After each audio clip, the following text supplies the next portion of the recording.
Messaggio della Vergine dell'Eucaristia del 23 gennaio del 1997. Figli miei, oggi primo appuntamento dell'anno, voglio nuovamente invitarvi ad una vita piena di più preghiera ed amor fraterno. Desidero che chiediate perdono a Dio per tutte le offese che voi ed altri ancora miei figli hanno arrecato. Io vi sto chiamando ad asciugare le mie lacrime con un pezzo del vostro cuore, piccolo ma così importante per il cuore del Padre. Figli miei, vi invito ad essere più ferventi. Io vi dico che se obbedirete a tutti i richiami che qui vi ho dato, avrete la salvezza e la gioia di essere esauditi nelle preghiere e nel corpo, ma tutto ciò non prima. Questa casa è la mia dimora, e voi dovete accompagnarmi con la vostra presenza. Io voglio benedirvi con la mia mano di Madre di Dio e mandare oggi grazie particolari. Sia glorificato mio Figlio, a presto, arrivederci, io vi attendo. Carissimi amici, nella meditazione di questo bellissimo messaggio salutiamo la Madonna in questo primo appuntamento del nuovo anno 2026, dove lei ci invita in maniera speciale ad una vita più concreta nella preghiera, ma anche negli atti di carità. Bene, scendendo dentro questo messaggio che svisceriamo con molta semplicità, la Madonna ci dà quattro piccoli principi da osservare affinché possiamo essere veramente alla sua sequela. Maria intanto sarà la protettrice di tutto questo anno 2026 e nel suo cuore immacolato poniamo tutte le intenzioni che abbiamo nel nostro cuore, anche quelle che ci paiono non essere ascoltate da Dio. E la ringraziamo perché attraverso la sua apparizione, carissimi, lei ci comunica. Ci dice Massimiliano Kolbe che Maria appare perché ama, ama troppo perché lei appunto non può restare in silenzio mentre i suoi figli soffrono e si perdono. Allora, abbiamo sentito quali sono le richieste della madre. 1. Vita di preghiera. 2. Perdono per le offese fatte e ovviamente ricevute dagli altri. 3. Asciugare le sue lacrime con atti del cuore. 4. Infine, forse il più importante e necessario, obbedienza ai suoi richiami per ottenere più velocemente quello che stiamo chiedendo.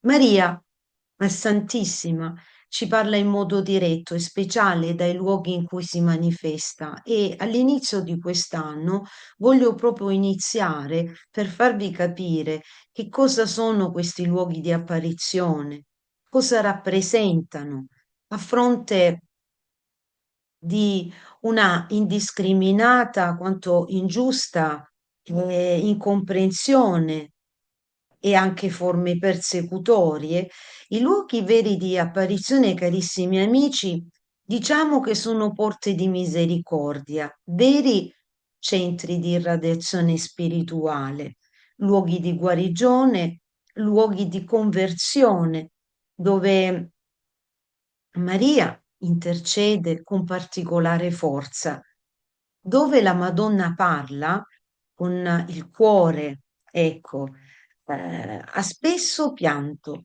perché Dio parla con il cuore della madre. Questi luoghi, allora, possiamo definirli veri sentinelle spirituali, dove il cielo tocca la terra per dirci: convertitevi, accogliete il Figlio Divino, tornate alla vita, quella che avete perso oppure disperso, oppure odiato, oppure mal servito. I veri luoghi allora di apparizione mariana hanno appunto la connotazione delle lacrime che la Madonna versa per un significato non subito percepibile. Quante volte la gente ha avuto idee molto, molto personali Ecco, non è quindi solo un evento emotivo, ma un segno profetico. Pensiamo all'unzione con l'intervento delle lacrime di olio benedetto. Sono un segno urgente e un mezzo di grazia. Le lacrime e le loro caratteristiche. Giovanni Paolo II diceva: le lacrime della Madonna sono l'espressione della sua partecipazione al mistero della redenzione. Allora, come definire queste lacrime all'inizio del nuovo anno per averne una maggiore percezione, per lucrare da questa possibilità? Andiamo, cari amici, se fossimo un po' più furbi, anche soltanto ascoltando la Madonna e obbedendo e praticando ciò che lei ci chiede, otterremo velocemente. Dopo tutti questi anni, chi può dire di non avere ricevuto cose importantissime dalla Madonna? Persino quel posto di lavoro che dopo 15 anni, ecco che giunge e magari inaspettatamente. Le grazie di Dio le fa sempre al momento opportuno. Quindi quanti si sono applicati nella devozione anche prendo questi focolari di preghiera, possono sottoscrivere di avere ricevuto decine, anzi centinaia di grazie come espressione della gratitudine di Maria Santissima, la quale ci ascolta e ci segue con i suoi occhi. Allora, per capire quali e quante grazie ci arrivano dalle lacrime, capiamo nelle caratteristiche. Le lacrime di Maria sono lacrime innanzitutto di speranza. Perché?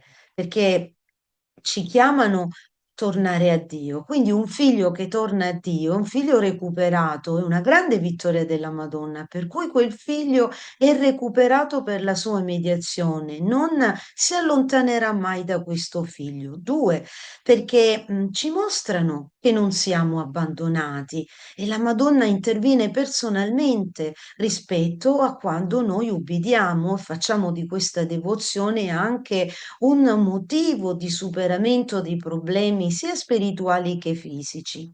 Terzo, le lacrime di Maria, spiritualmente ma anche praticamente, ci indicano il cammino perché la salvezza è sempre possibile. Se si ascolta la voce della madre, però, se si ubbidisce a quello che lei ci raccomanda, per questo i messaggi sono per noi la luce che a fianco al Vangelo non sono una nuova reinterpretazione, ma sono come mano destra e mano sinistra, braccio destro e braccio sinistro, gamba destra e gamba sinistra. Sono entrambi gli occhi di una visione che appartiene un po' al cielo, camminando sulla terra.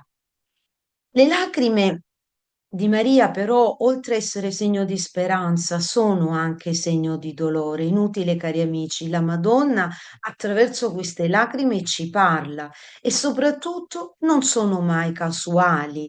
E lei piange, uno, per i peccati tremendi dell'umanità, che l'umanità compie offendendo Dio, il cielo, che invece il cielo rispetta, a differenza nostra, a quanto noi scegliamo. Due, per l'indifferenza e anche il disprezzo verso Dio, che al contrario ama ciascuno di noi in maniera personalissima. Poi, terzo, per la perdita di anime sviate dal cattivo esempio, dalle cattive parole, da cattiva testimonianza, cattivo modo di vita. Quarto, per le sofferenze che i figli subiscono, dato innanzitutto la loro freddezza a rispondere al Signore. Allora, come ogni buona madre, Maria ci avverte perché lei vede i veri pericoli e ancor prima che questi arrivino. Quindi, obbedire alla Madonna quando ci dice di asciugare le sue lacrime con un pezzo del nostro cuore, anche se piccolo, fragile, pieno di tante contaminazioni negative, lei ci dice è già una risposta e per me che sono vostra madre è importante, per questo vi ringrazio di avermi corrisposta. Dice il Grignon de Montfort che Maria è così piena di amore da piangere su chi si perde senza accorgersene. Poi ci dice che questa casa Celeste Verdura è la sua dimora. Vedete una piccola semplice cappella in mezzo a questo campo disperso in una grande aridità circostanziale e vuole che sia accompagnata con la nostra presenza. Ecco, promettiamo alla Madonna anche quest'anno, tra i vari progetti e le iniziative, dovremo ripiantare da capo tutte queste tre rose. L'altra sera, mentre ero a fare delle mie meditazioni personali per me stessa, perché oltre a rivolgere a voi queste mie piccole considerazioni, leggevo appunto del suo matrimonio quando le è stato cucito l'abito bellissimo che lei portava. Mi ha colpito molto questo aspetto che sopra questo abito azzurro che era senza maniche, ma le maniche erano solo composte da striscioline di seta, poi impunturate ai polsi, quindi immaginiamo che cosa, che opera meravigliosa avevano cucito. Davanti a questo abito azzurro lei portava uno scapolare fino ad una certa altezza, proprio come quello che porta quando appare come Madonna del Carmine sul Monte Carmelo. Ecco, ebbene amici, questo scapolare, questo pezzo di cotone finissimo era stato ricamato ai bordi, tutto intorno fino al collo, con le tre rose di tre colori, giallo, bianco e rosso. E sono rimasta impressionata e ho detto, ma guarda un po', la Madonna ci chiese tempo fa di piantare queste rose sulla via Mariana, proprio dei tre colori, dandocene poi un significato per ciascuna. Se addirittura lei ha messo sul suo corpo, ha scelto su questo suo, come dire, vestire in un giorno tanto importante, perché si dice che queste tre rose erano il simbolo della regalità e addirittura venivano appunto ricamati anche sui vestiti dei sacerdoti più importanti del tempo.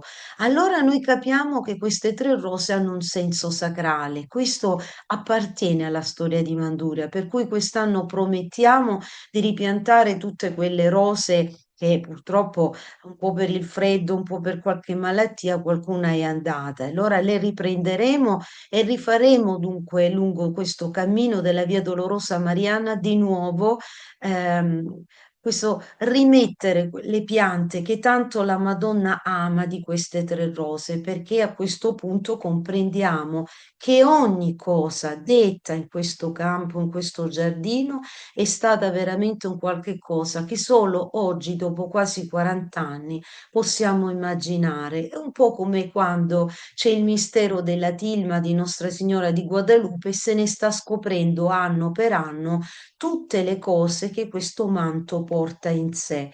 Benediciamo la Madonna perché ella piange e quindi appare, ma piange soprattutto con il silenzioso grido contro l'indurimento del cuore legato al destino del mondo e della Chiesa.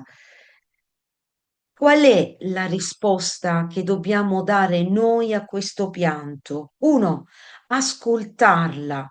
Due, vivere in grazia. Tre, diffonderne la sua devozione. Quattro, offrirne riparazione e preghiera per i peccatori. Allora solo così Manduria finalmente potrà portare a termine la sua missione che procede da Lourdes e dalla Salette e da Fatima imperiosamente, silenziosamente, perché presto arrivi questo tempo di trasformazione di tutte le cose. Bene, auguriamo a tutti quelli che hanno tanta paura di questo 2026 di iniziare con noi con la corona delle lacrime in mano, nel cuore e nella bocca. E vi assicuro, carissimi fratelli, che non ci sarà nessuno che non riceverà una grazia, seppur la più piccola. Abbraccio tutti quanti, carissimi, e sempre e soprattutto i miei carissimi sacerdoti e le persone che stanno soffrendo in maniera particolare nel corpo e anche nello spirito. Siete i miei più piccoli amici, i miei più cari. Vi assicuro la mia preghiera e ringrazio anche con tutto il cuore quelli che stanno sostenendo il progetto Stato e siamo quasi in definizione finale e poi iniziamo con il campo come la Madonna vuole per andare verso il mese di maggio, è un mese molto importante in quest'anno. Che Dio vi benedica, auguri, buon anno, siate felici, non abbiate paura, la Madonna è con noi, non fatevi prendere da vani messaggi illusori o da paure fobiche. La Madonna non ci abbandonerà. Sia lodato Gesù, Giuseppe e Maria.